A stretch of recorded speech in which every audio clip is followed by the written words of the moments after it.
ఒరేయ్! ఏబిఎన్ రాధాకృష్ణ, ఒరేయ్! బూతులు గిట్టుగా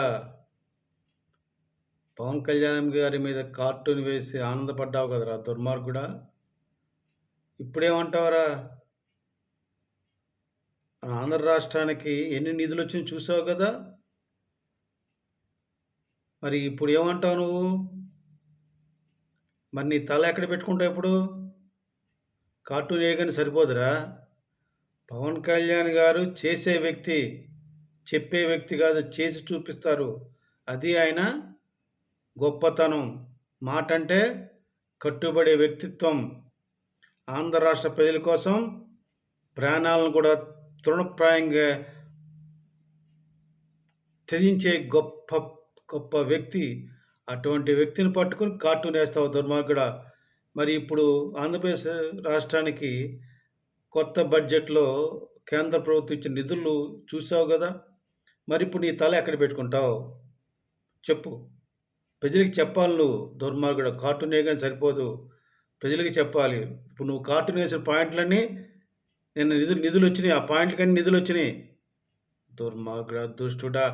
అసలు నువ్వు మనిషివేనేట్రా అసలకి? కిట్టుగా. చూసావా? పవన్ కళ్యాణ్ గారి ఖ్యాతి, ఆయన యొక్క గొప్పతనం ఏంటో పవన్ కళ్యాణ్ గారు చెప్పారుగా ఆ రోజున మీటింగ్‌లో కార్యకర్తలప్పుడు. గుండెల్లో పవన్ కళ్యాణ్ గారి గుండెల్లో మోడీ గారు ఉంటారని. మోడీ గారు చూసావు కదా! మోడీ గారు ఉండబట్టి పవన్ కళ్యాణ్ గారి గుండెల్లో మనకి ఆంధ్రప్రదేశ్‌కి ఇన్ని నిధులొచ్చినాయని తెలుసుకో దుర్మార్గుడా! పవన్ కళ్యాణ్ గారు ఆంధ్రప్రదేశ్ ప్రజల కోసం ఎన్నో కష్టాలు పడి, మాటలు పడి, తెలుగుదేశం పార్టీ, బీజేపీ పార్టీలో పొత్తు కోసం పాకులాడింది. తనను తాను తగ్గించుకొని, తక్కువ సీట్లు తీసుకొని, కాపు నాయకులతో, జనసేన పార్టీ నాయకులతో నానా మాటలు పడి, ఎందుకో తెలుసా పడింది? బడ్జెట్‌లో ఈ కేటాయింపుల కోసమే. తెలుసుకోరా దుర్మార్గుడా! బడ్జెట్‌లో విను, నేను ఇంకోసారి చెప్తున్నా విను. బడ్జెట్‌లో ఆంధ్రప్రదేశ్‌కి ఇచ్చిన నిధులు గమనించావా? ఇదిగో గమనించు. 1 అమరావతి రాజధానికి నిర్మాణానికి 15,000 కోట్లు. 15,000 రూపీస్ కాదు, 15,000 crore రూపీస్. ఒరేయ్! గూట్ల విను. అలాగే పోలవరం ప్రాజెక్టు పూర్తి చేస్తన్నారు. వెనకబడిన ఉత్తరాంధ్ర 3 జిల్లాలు కావచ్చు, రాయలసీమ 4 జిల్లాలు కావచ్చు, తర్వాత ప్రకాశం జిల్లా కలిపి మొత్తం 8 జిల్లాలకి ప్యాకేజ్ ఇస్తా అన్నారు. వెనకబడిన ఆర్థికంగా ప్రోత్సాహం ఉంటుందన్నారు. అది ఇంతకుముందు బుందేలఖండ్ తరహాలో ప్రతి జిల్లాకి 50 కోట్లు ఉండేది. ఇప్పుడు 50 కోట్లు ఇస్తారా, అంతకన్నా ఎక్కువ ఇస్తారా అనేది మనం వేచి చూడాలి. ఇవ్వడం అనేది గ్యారంటీ, అది మాత్రం డౌట్ లేదు. అలాగే విశాఖపట్నం నుంచి చెన్నై దాకా ఇండస్ట్రియల్ కారిడార్ చేస్తూ, డెవలప్మెంట్ చేస్తూ, ఇండస్ట్రీలు తీసుకొచ్చే విధంగా కూడా కేంద్ర ప్రభుత్వం నిర్ణయం తీసుకుంది. అలాగే హైదరాబాద్ బెంగుళూరు కారిడార్ అంటే హైదరాబాదు, కర్నూలు, మేవనూరు, కర్నూలు, తర్వాత అనంతపూరు, కడప ఇవన్నీ టచ్ చేసుకుంటూ కూడా అక్కడ కూడా బ్రహ్మాండమైన కారిడార్ ఏర్పడి ఇండస్ట్రీలు రావడానికి అవకాశం ఉంటుంది. ఆ ప్రకారంగా కేంద్ర ప్రభుత్వం ముందుకెళ్తుంది. ఇంకా చాలా స్కీములు పెట్టారు. ప్రతి స్కీము కొత్తగా ఉద్యోగాలు చేరేవారు కావచ్చు, ఏదైనా కానీ అందులో వచ్చే ఎస్ఎంఈ లోన్స్ కావచ్చు, ముద్రా లోన్స్ 10 లక్షలు, 20 లక్షలు చేసిన లోన్స్ కావచ్చు. ఇందులో ప్రతిదీ కూడా మిగతా రాష్ట్రాలతో పాటు ఆంధ్రప్రదేశ్ రాష్ట్రం కూడా వచ్చి మన నిరుద్యోగులకి, ఆంధ్రప్రదేశ్ యువతకి చాలా ఉపయోగపడుతుంది.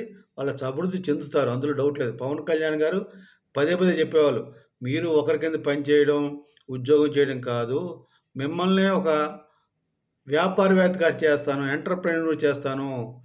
మనిషికి 10 లక్షలు చొప్పున ఒక 1000 మందికి సంవత్సరానికి ఇచ్చి, 1000 మందిని ఎంటర్‌ప్రెన్యూర్ చేస్తాను, వ్యాపారస్తులు చేస్తాను. దాంతో వాళ్ళు 10 మందికి ఉద్యోగం అవకాశం ఇస్తారు. అలాగా ప్రతి సంవత్సరం ఇస్తే సంవత్సరానికి 5,000 మంది, అలా వాళ్ళ తరపున ఇంకొక 50,000 మంది వృద్ధి చెందుతారు, అభివృద్ధి చెందుతారని పవన్ కళ్యాణ్ చెప్పారు.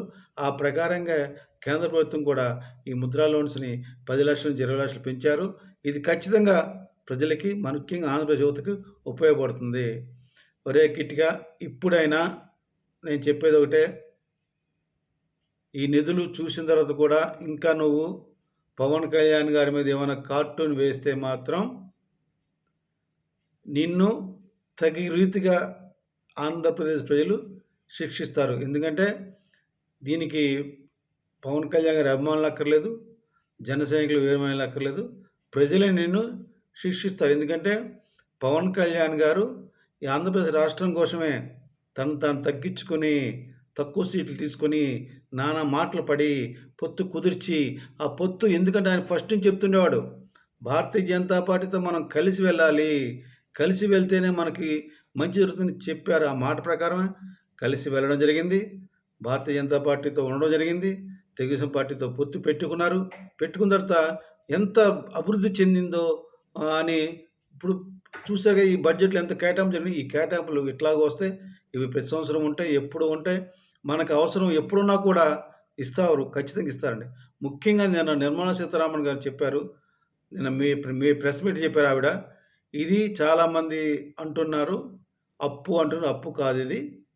ఇది ఖచ్చితంగా లోను. ఇది మా బాధ్యత. Polavaram national project. దానికి ఏ రకమైన కానీ నిధులు పెట్టుకుంటారా, పెట్టుకోరా మొత్తం కట్టే బాధ్యత మాది. అమరావతి రాజధాని కూడా రీఆర్గనైజేషన్ యాక్ట్ ప్రకారం మేము చేస్తామని క్లియర్‌గా చెప్పారు. దుర్మార్గుడా, తెలుసుకో.